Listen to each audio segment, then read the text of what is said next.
మీకు లైఫ్ లో గుర్తుండిపోయే డైలాగ్ ఏదైనా ఉందా? డైలాగులు ఏం గుర్తుండవండి అట్లా. లైఫ్ లో గుర్తుండిపోయి నా జీవితాన్ని మార్చిందంటూ ఏం లేదు, ఏ డైలాగ్ లేదు ఇప్పటిదాకా. అదేమన్నా ముందు ముందు రావచ్చేమో తెలియదు, కానీ ఈ మధ్యకాలం మాత్రం ఒకటి నాకు గుర్తుండిపోయే డైలాగ్ నువ్వు అంటున్నావు కాబట్టి ఒకటి చెప్పాలి. గేమ్ చేంజర్ రిలీజ్ అయింది కదా, అందులో పెద్ద శంకర్ గారు జెంటల్ మ్యాన్, ప్రేమికుడు ఇలాంటి సినిమాలు తీసిన డైరెక్టర్ దగ్గర యాక్ట్ చేయాలనుకుంటారు చాలా మంది, వందల మంది ఉంటాం మనం. ఆ డైరెక్టర్ సినిమాలో నాకు అవకాశం రావడం, అందులో నాకు ఒక డైలాగ్ రావడం, ఆ డైలాగ్ ని కరెక్ట్ సంక్రాంతి రిలీజ్ అవుతున్న సినిమాలో రామ్ చరణ్ గారి ట్రైలర్ రిలీజ్ అయింది.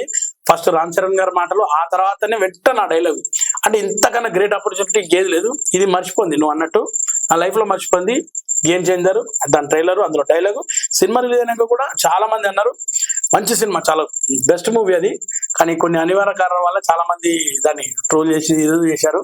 కానీ నేను ఎప్పటికీ గేమ్ చేంజర్ మంచి సినిమా నేను ఒప్పుకుంటాను. ఆ డైలాగ్ ఒక్కసారి చెప్పగలరు? అది కలెక్టర్ గారికి ఆకలిస్తుందంట, ఒక ముద్దుంటే పెట్టమ్మా అని అంటున్నాడు అన్న డైలాగ్. అది బాగుంటది, సినిమా పరంగా చూస్తే సూపర్ అది.